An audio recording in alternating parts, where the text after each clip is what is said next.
Good morning, everyone. I'm Mia Johnson, the Director of the Roundtable on Science and Welfare of Animals Involved in Research.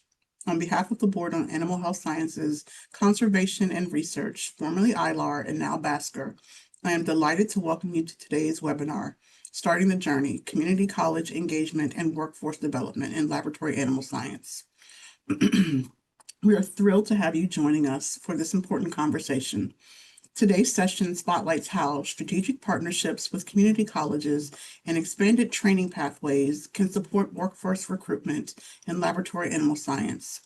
At a time when institutions across the country are navigating challenges in building and sustaining a skilled workforce, these conversations are vital. Excuse me, this webinar is an opportunity to explore how we can attract students and early career professionals into the field and develop sustainable pipelines into meaningful careers that involve research with animals. By bringing together educators, workforce leaders, researchers, and institutional representatives, we hope to highlight innovative strategies that not only strengthen training programs, but also broaden participation and engagement in laboratory animal science. Our goal today is to create an open and engaging environment where we can learn from one another, share best practices, and begin conversations that will connect community colleges with others. Your insights and ideas and experiences are invaluable as we think together about how to support the next generation of professionals committed to advancing science and animal welfare. Before we begin, I'd like to extend my sincere thanks to all of the experts and stakeholders who have contributed to today's session and to the Roundtable for its continued commitment to fostering dialogue and collaboration in this important space. Thank you all for being here, and I'm looking forward to the discussions ahead. So let's begin with today's session. I'll turn it over to Kate.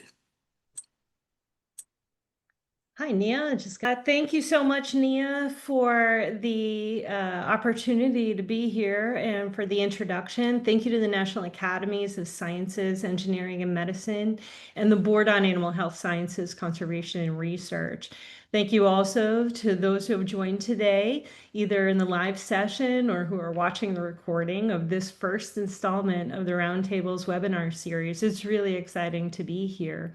My name is Kathleen Hoffman, and I'm the inaugural outreach specialist at Boston University Animal Science Center. And the role was developed about 2 years ago with the intention of sharing a positive message about lab animal research with the public and to develop pathways to employment for those interested in entering the field. So today I'm going to share with you some of my work. It's definitely intended to serve as a jumping off point to inspire you to think creatively about ways that we can all promote the practice of lab animal biomedical research as a positive and empowering field. I'll be sharing lots of opinions and theories and thoughts throughout the presentation. They are expressly mine and not intended to represent my employer nor any other organization or institution with which I'm affiliated. But let's start with the elephant in the room. Why now? Why at this critical period am I bringing to you a message about workforce development? Recent circumstances have certainly forced some of our institutions to do more with less, including reducing the number of staff that we have. This is a time of uncertainty and we don't know what's to come. And we're really going to need to remain agile throughout this whole process. And we know that it's a rapidly evolving environment and that can make people really uncomfortable. I'm here to reassure you that this is something that you're going to be able to do and do well. We are embedded in science. We know all about making educated guesses. We know how to form hypotheses and then trial them. We know about contingency planning and how to adapt to a changing situation. So you are uniquely qualified to meet here in this moment of history, and you're not alone. We're all going to work on this together. And so we've got to prepare, we've got to expect the best and maybe prepare for the worst a little bit. And we're going to lean on what we know to be the truth about the necessity of continued biomedical research that involves animals. The truth is that the demand for this kind of work is persistent. We are still being called upon to address and answer problems of human health. Right now, our novel approach methodologies, they're the wave of the future. They're not quite there yet. And, we need to collaborate with helping those develop, but that's a whole different webinar. But the fact remains that these problems are not going away. I think it's not naive to predict that we should expect some restoration of our traditional funding sources, and maybe even see some novel funding opportunities that we haven't envisioned yet. Our social scientist colleagues will tell us that whenever there's a great departure from the way behaviors were, moving forward to something else, there's an equal and opposite, response to that. And then we settle somewhere in the middle. I say it's social science, but I also joke that it's physics too. But we even saw this over the last few days with some of the restoration of funds to Harvard University. So I do see this as a positive sign of things to come. I do think we can expect a rebound effect and actually an increased demand for our services right away as funds are starting to be restored. I think it's really important to know that we need to take a more active role in restoring the public trust in biomedical research. The public not understanding what we do, why we do it, how we're regulated, that has really fueled a lot of the science skepticism and it's impacted our bottom line. So we need to figure out how we're going to deal with that. And we're going to call on recent historical events in our field, and we're going to try to make use of best practices for maximizing the retention of our valuable and skilled employees. It may be cold comfort, but we have learned some valuable insights from having weathered the COVID-19 disaster. In particular, we learned that when there's a return to work, our scientific staff is greatly relieved, and there's an overexuberance of interest in really getting to work very quickly. You have a lot of people who are making up for lost time. And so, we will probably be called upon to do even more work, more intensely, very quickly, just like we were a few years ago when there was a return to the work after the pandemic. I pulled up some of the Bureau of Labor Statistics historical archives just to also give you a snapshot of market behavior with respect to employment in our field. The gaps in the table and on the graph are artifacts of the archives, how they used to only record every 2 years, but they're not intended to mean that, those are zero figures. But what this is really demonstrating is that from 2008 and all the way up to today, our field has always operated with a deficit of lab animal caregivers. We've operated anywhere from 16 to 25% of a staffing shortage. And this becomes important because what we saw in the pandemic is that when that increased demand falls on the shoulders of our staff, that actually drove them to exit the field in mass numbers. And, it's just that combination of consistently being asked to do more and more and more work and feeling undervalued. So this time around, we're going to take a more mindful approach and make sure that our people are feeling great about staying on board. So our call to action today is to consider these three objectives. First is to improve the public dialogue about research involving animals. Second is to attract quality job candidates who will stay with us for a long time. And third is to take the action to retain those valuable team members. And these are all interdependent objectives. And today I'm going to share with you three approaches that have proven successful to me over my very short 2-year span in this role. Importantly, they build on assets that you already have. So we'll be starting with things that are really simple and straightforward that you could implement, this afternoon or tomorrow morning if you'd like. And we'll be progressing to more comprehensive, sophisticated programs for those who are already excited and ready to scale up.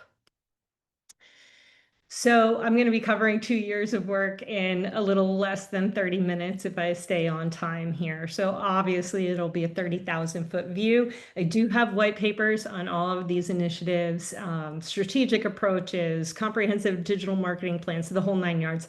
I'm really happy to share those with you. So please don't be shy after the webinar, just reach out, and I'm glad to help any way I can. What we'll focus on today are the no cost or low cost exposure opportunities that you can engage in right away. I'll introduce this concept of micro credentials, and I'm really happy to have the opportunity to share with you some of the details of my registered apprenticeship program that I'm so proud to have built here at Boston University. It was an answer to some workforce development pressure that we were feeling in the industry, and now I'm hoping that it's going to pave the way to a pathway to education. Starting up, we have our no or low cost exposure. The goal of opportunities like these is to maximize the positive impact on the public using pre-existing assets for close to or $0. What I mean by exposure really is outreach, and I understand this can be stressful and intimidating, and for good reason. So if you're new to outreach, or even if you're not, I really do recommend relying upon the expertise of the people who are really involved in this world. So we're talking about people like your own public relations department, but we're also talking about advocacy groups like Americans for Medical Progress, FBR, BRAD, the ALAS Foundation. In Europe, we have Understanding Animal Research. And these organizations are all really wonderful and have a lot of material that you can use for free. And I do recommend that to stay on message with the public, that you make use of those printed materials already available to you for free that have been vetted and tried in the public court, as it were.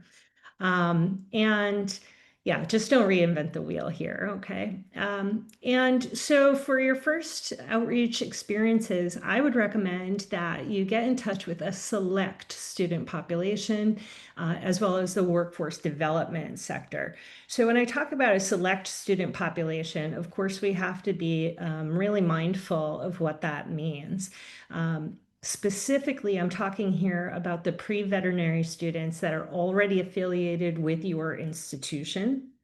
And then in workforce development, I'm talking about nonprofit career service centers, training programs, career preparatory academies, government agencies that provide transitional services or employment services. And really importantly, this is a great opportunity to connect with our career centers and departments of workforce development in our community colleges. They've been invaluable. And the reason I've identified these two groups is that, they have this shared element of having their own reasons for really wanting to maintain a good relationship with you. So, even if they haven't thought about lab animal research, they want to remain engaged, and I've found them to be a very low threat in terms of public relations. And when you're just starting out, you really need those easy wins. Before we do engage with them, I really ask you to interrogate what your motivation is for that. And the answer is not to fill our open jobs and, improve the dialogue about lab animal research. Our motivation, in fact, is to be of service. And there are a number of volunteer opportunities that you can engage in right away that really make a difference for these organizations and for the individuals who are relying on these services. So jump right in and be a volunteer and help out. And after we've established a relationship that we feel is comfortable and healthy, then we can also continue to be of service by talking about the open roles that are in our institutions. It's just not going to be the primary reason that we're getting to know folks. Most of that information is shared in job fairs and in newsletters.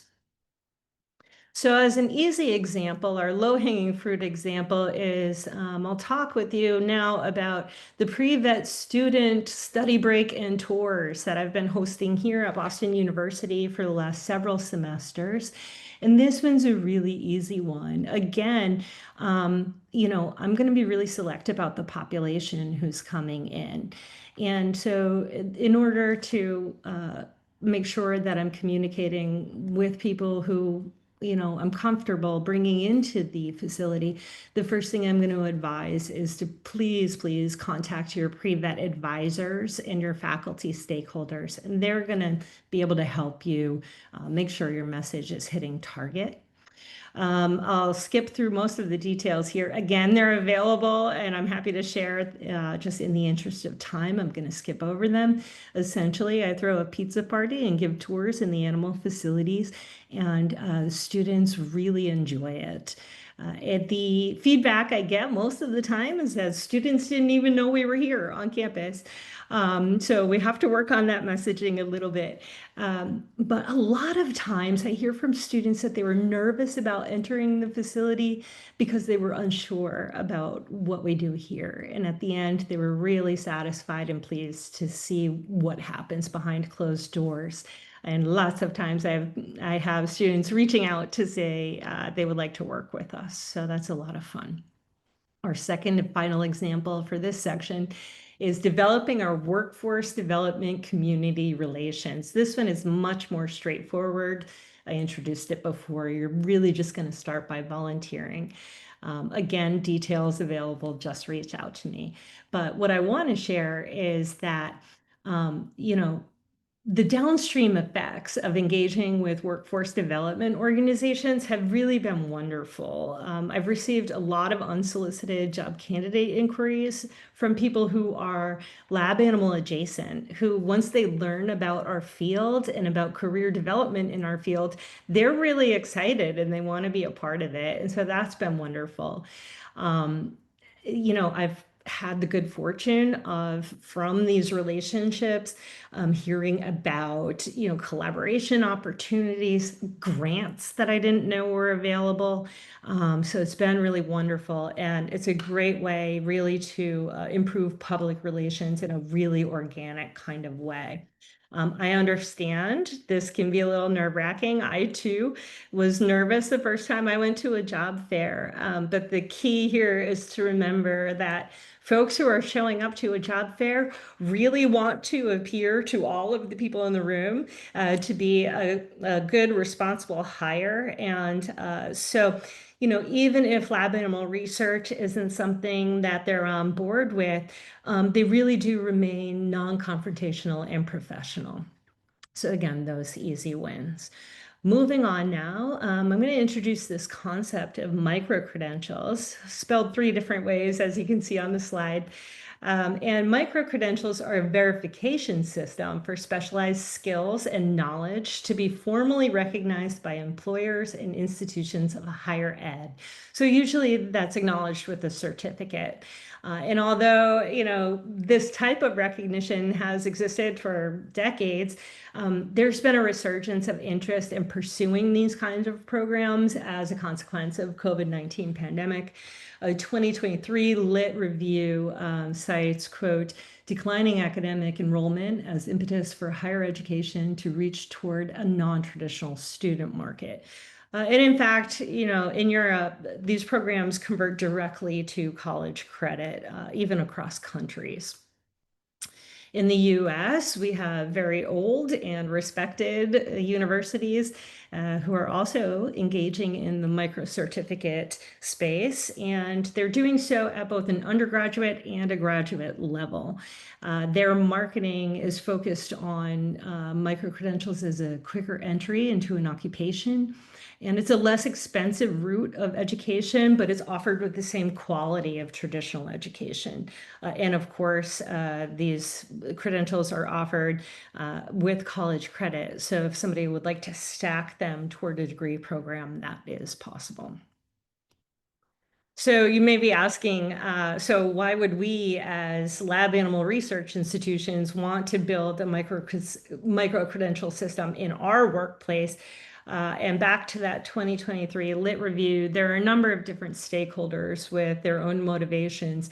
But the commonality among them is that people are really interested in quality assurance of the material that the learner is receiving, and they're really interested in formal skills recognition. So this is both an opportunity, yes, to develop your workforce, but also to retain a workforce by giving your folks, the chance to have some acknowledgement and acclaim and something to be proud of. And that's really important. And best of all, everything you need to implement a micro-credential program, you already have access to, and it's probably free. So our question then shifts away from why would we want to build this system to why wouldn't we? So it's really exciting. I'll just brush over this. This is the European Qualifications Framework for Learning Outcomes. Europe has embraced the standardization of micro-credentials. And that's really so that credits can be easily transferable. And this is something we have to work on in the US a little bit. I hold it up as a gold standard and would recommend that when developing a micro-credential system, you adhere to their guidelines. For our purposes today, think of level 6 as being equivalent to a bachelor degree course. Level 8 is grad school. A really important feature here is that level 4 and 5 micro-credentials can be combined with other 4 and 5s or with each other. And for the equivalent of one level 6 micro-credential. And again, in Europe, level 6 would earn college credits directly. I'll mention that you already have access to the assets you need to create your own institutional micro-credential. But now I'll focus on 2 that already exist, which require no work from you. And I'll introduce some work that I'm doing extramurally, really just to serve as inspiration. So the first one is the Laboratory Animal Research Support Certificate. And I have good news for you. If you have learners who already have access to the ALAS Learning Library, you have access to this certificate program for no additional cost. It's accessible for a wide range of learners and covers a broad topic. So what you're going to think about, who would be interested in this would be your existing staff, certainly, but also think about your postbacks, some of your lab staff maybe, and even some of your interns who will only be with you for a short time. And so they won't have that year on the job they need to sit for the ALAT, but they'd like to have something to show for their time in the research environment. So this is separate from an ALAT credential, and it's equivalent to about an EQF level 4, I would say. And a little more advanced is the transgenic training program. Same thing here, no additional cost to you. It's a little more advanced material, and it really does highlight specialized technical knowledge. So both of those are available today. So just again for inspirations, there's been an interest among me and some of my peers to take a look at these 2 specific micro-credentials and consider what would happen if we added an additional performance component that was verifiable and then combined all of that to issue a brand new credential. And then we would go forward and suggest to our community college friends that it could stand for 3 or 4 academic credits. And of course, can't leave well enough alone. We're also going to build from the ground up a level 6 credential. But the takeaway here is not the details of my programs. The takeaway is that we are using all of these assets that we already have access to. And it's really important for us. This would be supported by a nonprofit organization. So it's really important to us that we offer this for free or at the lowest possible cost. So again, just for your inspiration. And if you're interested, please do reach out. We're definitely recruiting volunteers. Finally, I am so honored to present to you today the Laboratory Animal Caregiver Registered Apprenticeship Program, which is a program I developed here at Boston University. Again, it's an answer to some workforce development pressure we were feeling in the industry, and I'm hoping that it will become a pathway to education.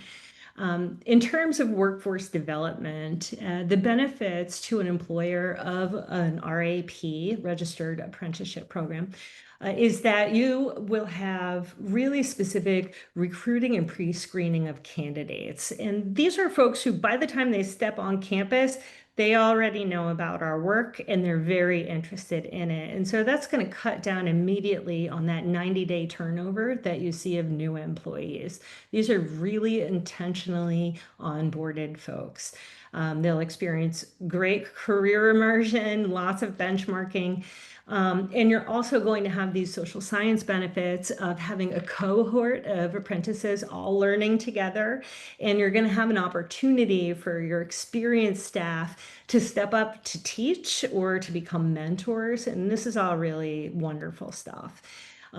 This model has existed for construction and building trades for a number of decades, but new opportunities are starting to emerge. For example, there's a registered apprenticeship program of hotel management. So a lot of opportunity on the horizon. I've used the term registered apprenticeship several times throughout the presentation, and it's just important to note that there is a difference between an RAP and something a little less formalized, like a career immersion experience or internship or even a program, called apprenticeship. And that difference is that an RAP must meet certain standards that are laid out by federal guidelines. You see some of them on the screen here, but I'd like to highlight that this is a paid job. This is not volunteer work. And the person must be working for at least 2,000 hours on the job, so a typical year of work. They must be enrolled in a structured program of mentorship, and they must receive related technical instruction. Usually the recommendation is about 150 hours, though that may vary depending on your state. Some states have additional requirements. And I'm really happy to share that if you live in one of these orange highlighted states on this map, your state already has funding programs for new RAPs. If you'd like more information about this, I do have a really small database and I'm happy to help you with that. This is a high-level view of my program structure, and it's a two-phase program wherein the apprentices come on board. They spend 150 hours in that related technical instruction. Mostly it's didactic ALAT classes, but there's also career preparedness, there's wraparound services, and there's job shadowing and a little bit of hands-on. And during that time, this is all going to be grant funded, and our learners, our apprentices are paid full time for learning. And then after phase one, they're immediately hired by one of the employer partners that's part of this collective that I'll tell you about in a minute. And they will work for 2,000 hours on the job. They'll continue their studies and their mentoring, and there are specific benchmarks, and these benchmarks are micro-credentials.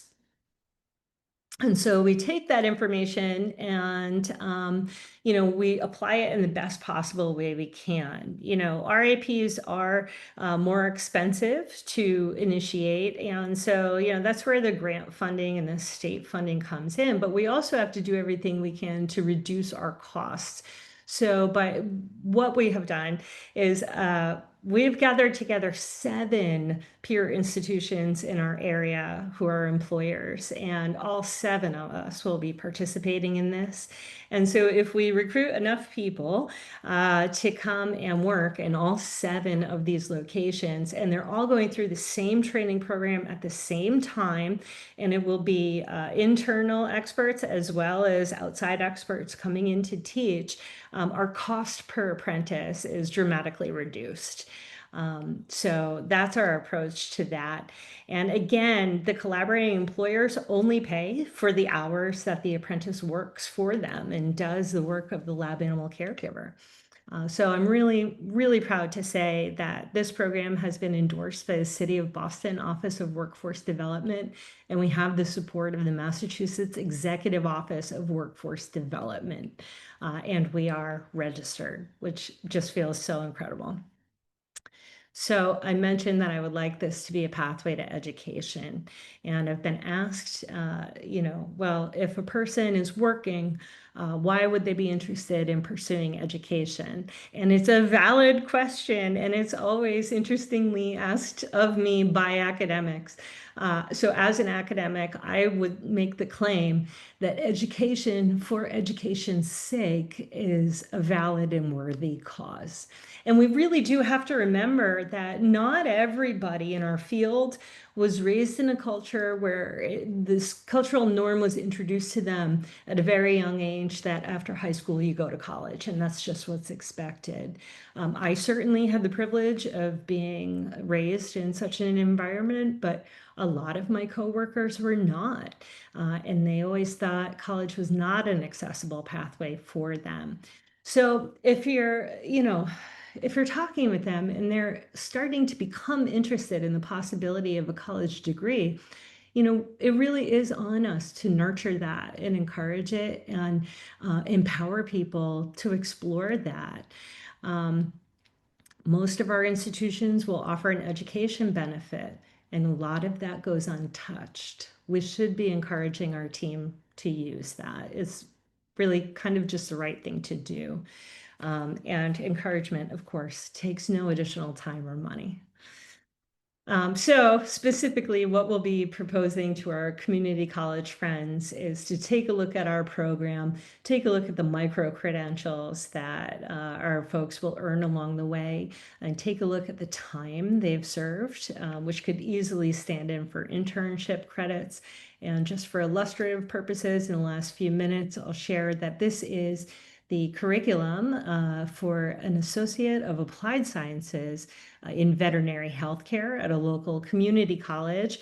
And so a proposal that we'll be making to them is to take a look at these on-the-job credits that people already have earned, credit for prior learning, and take a look at the curriculum and say, wouldn't it make sense, we have a class here, Introduction to Animal Care and Management. Well, that's what our folks have been doing all year, and so on down the line, including an internship experience, and say, would you consider giving credit for these 4 classes to encourage more people to sign up and take classes at your college? You don't have to create a new program or anything like that. Just swap out these 4 classes for this registered apprenticeship program. And instead of issuing an associate in applied science, issue an associate in lab animal science. And so we're really hoping that will take off. And the question, of course, is how will this all be paid for? And I'm happy to share that the highlighted yellow states on this map already have various free community college programs. Again, reach out if you'd like those details. I have them. And some states even have both programs for registered apprenticeship and for free community college. But again, I'll remind you that nearly all of us have an education benefit. So we should certainly be invested in our folks pursuing that. So thanks so much for taking the time to listen to my initiatives today. And remember, we're going to expect the best. It's likely going to happen that we will be okay. And we need to prepare for the worst to prevent against catastrophic loss. We'll do that by improving the public dialogue about research involving animals, and we'll attract quality job candidates and do everything we can to retain the team members we have in a way that's meaningful for them. You can go about doing this by engaging in no-cost or low-cost exposure, by introducing the concept of micro-credentials to your workforce, or even going so deep as to build a registered apprenticeship program. So thanks once again. It's been a tremendous honor. I've gone a few minutes over time, I think, so I appreciate your grace with that. And please don't hesitate to reach out. I'm going to hand the screen over now to my community college friends. They are Katie Ruggieri and Matt Waterman, and they are the Dean and Associate Dean, respectively, at the Massasoit Community College Department of STEM. Thank you, Kate. Just make sure you can all see our slides. Dean and Associate Dean of STEM at Massasoit Community College. And the first slide just sort of shows you a little bit about the background information about Massasoit. So if you wouldn't mind just advancing that just to the next slide. Thank you. So Massasoit is one of the largest community colleges in Massachusetts. And just a little bit about our demographics. We are 56% students of color, 27% students ages 22 to 29, and 26% of students over the age of 30. And why I thought this was relevant is that we do not have an overabundance of what you would consider traditional age, 18 to 22 to 23. And so our students are looking with an eye towards their gainful employment at the end of their education journey.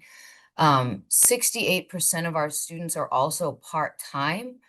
And this speaks to the fact that the large majority of our students are working either part-time or full-time, and also many have family obligations.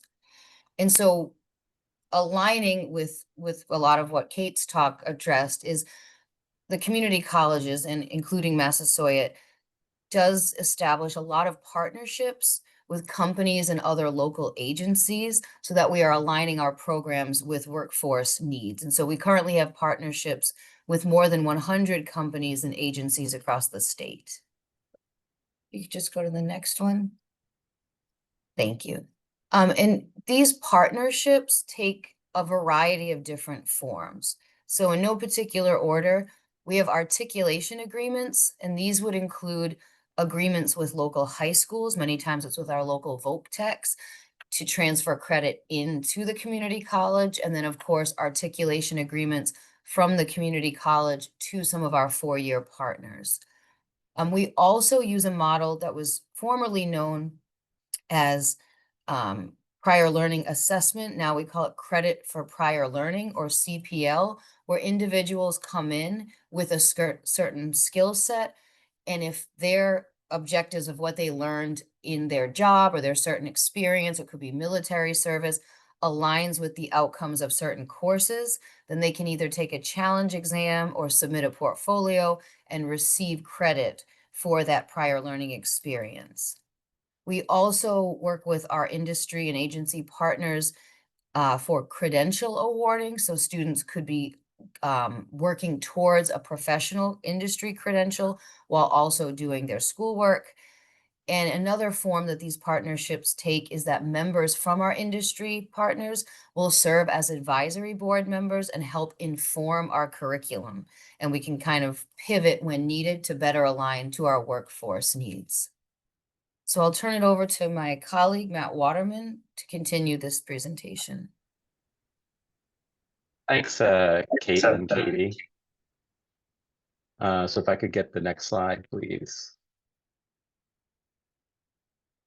So I just want to take a moment to talk a little bit about kind of what something Kate had mentioned is kind of the collaboration between industry partners and the community college, and take a look at it from the lens of the types of things that are helpful in support of the mission of the community college. And so one thing that Katie had mentioned relates to aligning those partnerships with our learning outcomes. And so a thing that's helpful for us in the case of a program like this apprenticeship or on-the-job learning, credit for prior learning, is to have detailed and kind of fleshed out job descriptions that help us in a number of ways. One is we have to convince our faculty that this experience that the student has is equivalent to the work that they would do in the classroom. And so even though it might seem obvious to us or to somebody that's working in the field, we need to make that case to the faculty that this is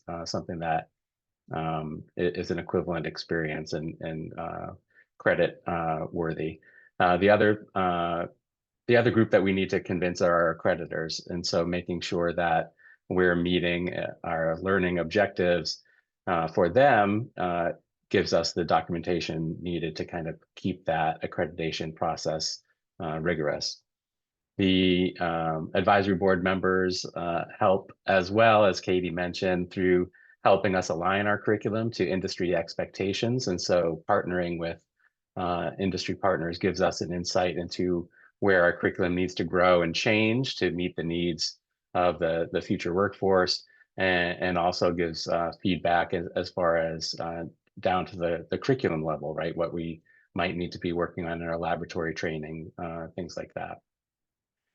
Another thing that's helpful to us in the college setting is course instructors and guest lecturers. So particularly in specialized fields, it can be very difficult to find instructors that are willing to work and teach. And so having a partner that has employees that are open to this idea, I've been very successful with people that I know kind of in the industry and kind of cajoling them and saying, can you come and teach a class for us and do that as a service to the college, but also to the industry, right? So training professionals that will future work in your industry. So they provide industry knowledge and expertise that we might not otherwise have access to in our regular instructor pool. And then a final piece here that partners can provide is equipment and consumables and funding.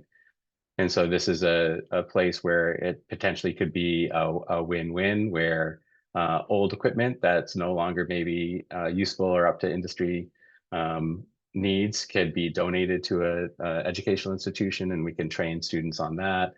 We've had corporate partners come in and basically build out a whole lab space that meets their needs, and we can then work with training students in that technology so that they are getting kind of the latest and greatest hands-on experience they can in the classroom and the lab setting. Could I have the next slide, please?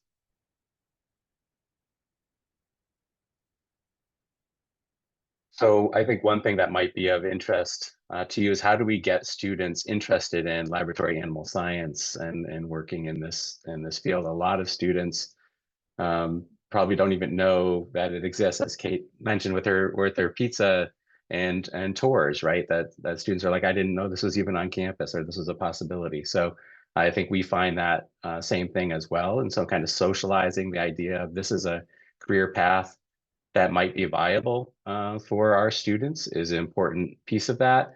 And advertising materials and outreach campaigns and email and all that is great, but really in person is going to have the biggest dividends. So things that you could do would be to come and give a guest lecture in a class that kind of aligns with students that might be interested in the field, or a seminar talk if midday doesn't work, end of day seminar presentation is a great way to kind of engage students and get them interested to see what is possible. Roundtable lunch and learns are another thing that we've been successful with, having students a little more intimate setting, get to talk, hear more about career paths, ways that they can kind of see themselves in this industry. And kind of related to that is something that Kate mentioned. These facility tours are a great way to really hook students and let them see, like, I could see myself working here. That's really a neat setting that could be interesting to be in. And finally, kind of a more long-term piece for that would be internship opportunities. So where students have not the full year-long apprenticeship that Kate was talking about, but maybe shorter term, semester long, summer kind of exposure where they get to see, is this what I expect? Is this something that really resonates with me and something I could see myself doing as a longer term career?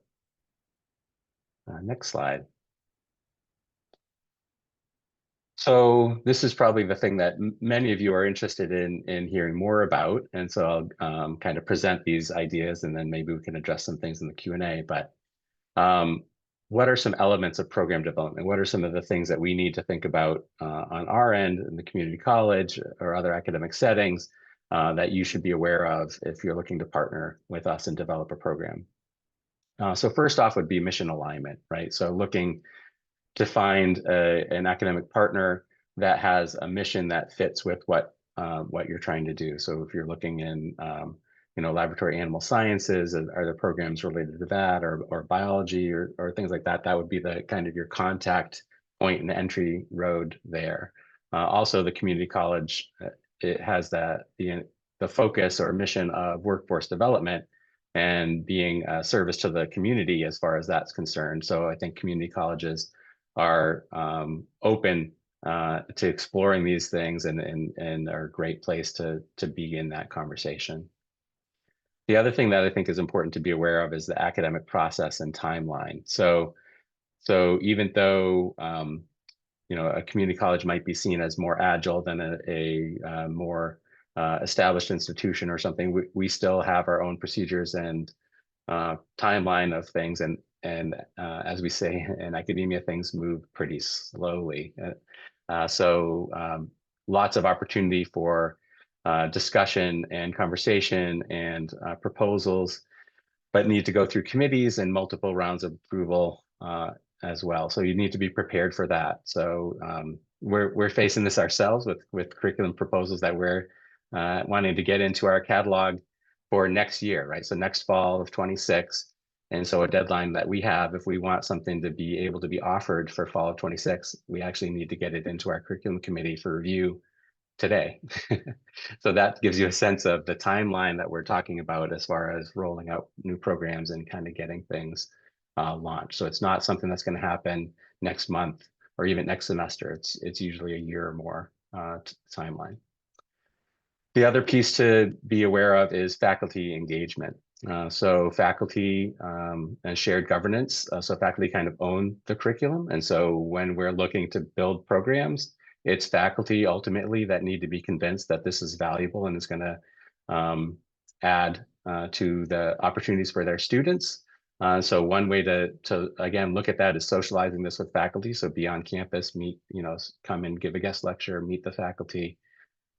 Show the value that this industry partnership will provide to the students. And you can also think about it in terms of what it could potentially provide for faculty. A lot of faculty are interested in research collaborations and things like that. So there might be opportunity there to kind of build and socialize these ideas with faculty from the standpoint of building that faculty industry partnership first, and then the faculty are going to be more on board with wanting to propose programs that would align with your needs. And then the final thing, as it often does, comes down to money. So launching new programs has costs associated with it, whether that is new facilities, new equipment, new space, new faculty we need to hire. And so being cognizant of that and taking that into account is also an important thing to consider. So yeah, hopefully that gives you a sense of what it's like to partner with community colleges and gives you some ideas for things to consider as you work to build these partnerships. And I think it is important to note, as Kate mentioned, that we are hopefully a safe place to explore these things, and we're interested in seeing where our mission and your mission align and trying to find ways to make these partnerships happen. So I think being aware of that and not afraid to kind of open that conversation to at least see what's possible is a great way to go. So thank you for your time, and I will turn it back over to our moderators. Thank you for that, Kate and Matthew.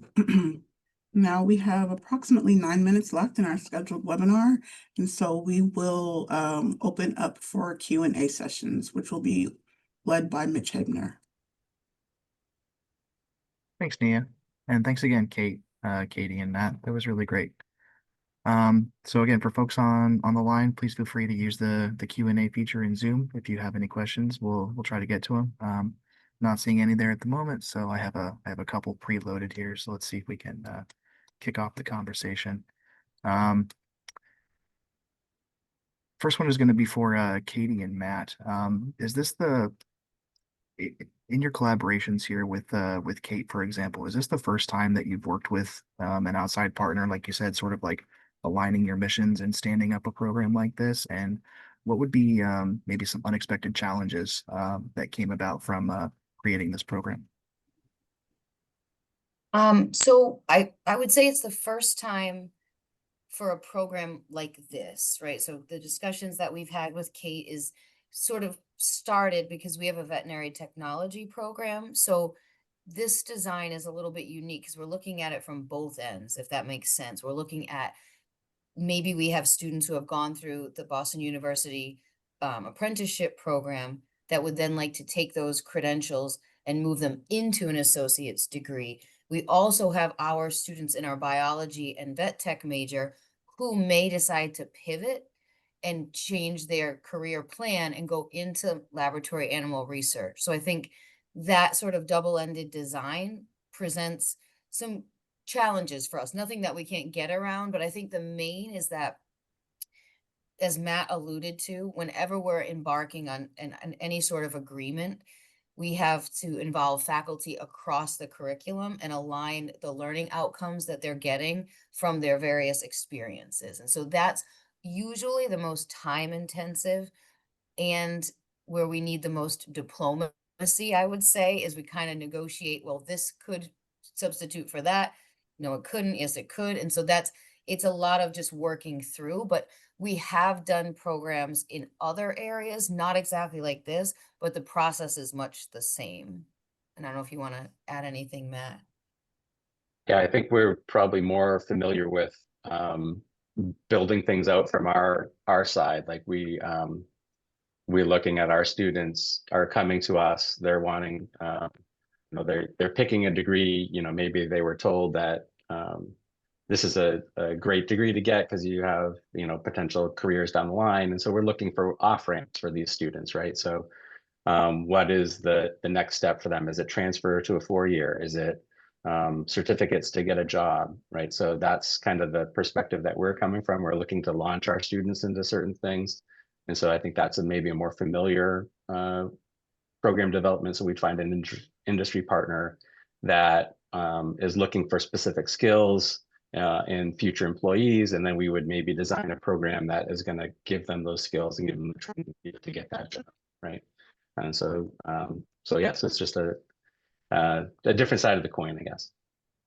And I'll point out too, as Kate mentioned, there is Mass Educate now, and it's important to note that for Mass Educate, you only need to be enrolled in 6 credits, which usually is 2 3-credit courses for a lot of our students.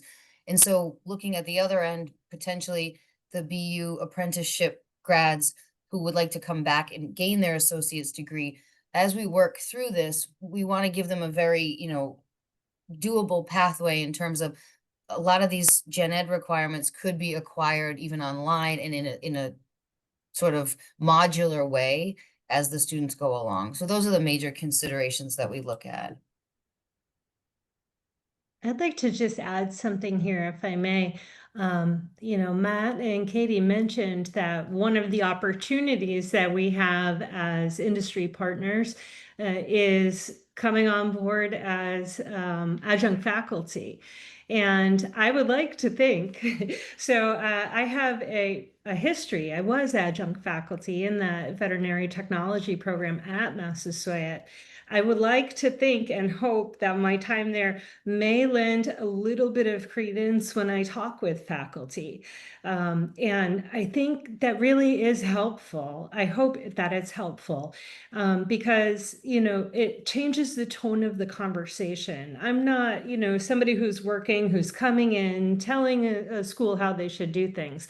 I'm approaching this as, hey, we have a shared common experience. We have the shared value of wanting to support students and give people, different pathways that they can choose for themselves.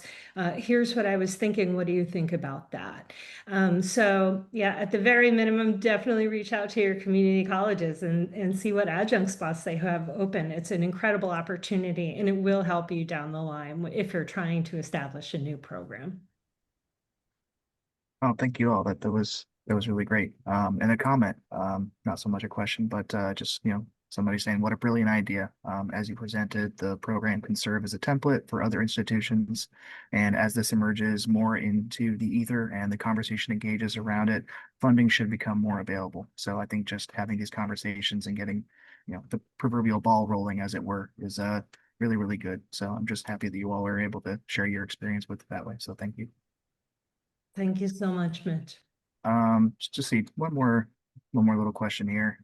Sort of softball, open-ended for you all here. What do you think has been the most rewarding aspect about your collaboration, or yeah, what do you think's been the most rewarding part of it for you all? For me, Matt touched on it a little bit, having a place where, the subject of lab animal research is divisive, and we should have people questioning us so that we are looking at continuous improvement. But sometimes it's really nice just to walk into an office where you are welcome, to share ideas and talk about your work, and not hold back, be really honest about it without fear of backlash. And it's really encouraging. And, the networking opportunities are there too. But it is growing that feeling of belonging and of support and of community in a way that I hadn't really been expecting. And that for me has been the most rewarding. And I'll be even more excited, if and when we can get the rubber on the road here.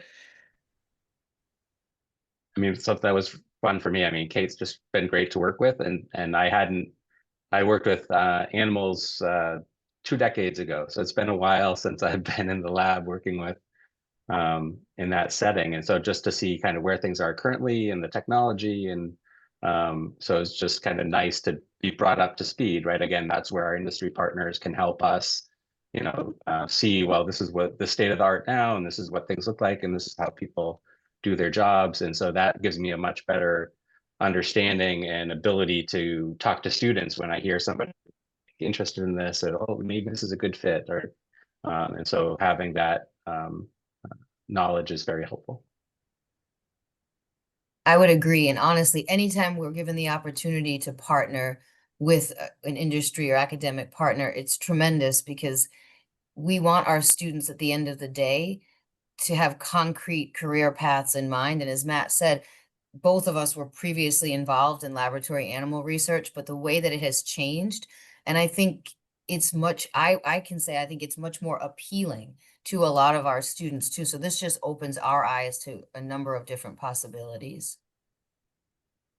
Thank you for that. And just noticing that we're almost at time, I just want to say thank you again for taking the time to chat with us today, Kate, Katie, and Matt. We really appreciate it. And for all those that are tuned in live and are watching the recording, just thank you for taking the time to be with us today. And Nia, I'll pass it back to you for any closing remarks. Thanks, Mitch. Again, you all have my thanks. I appreciate your discussions. Thank you to everyone for joining us for today, for our webinar, looking at community college engagement and workforce development in laboratory animal science. We are definitely grateful to our speakers for sharing their expertise, and to all of you for your engagement. We encourage you to continue these conversations within your institutions as we work to strengthen pathways in the laboratory animal science workforce. This concludes today's program, and I want to wish you all a wonderful day.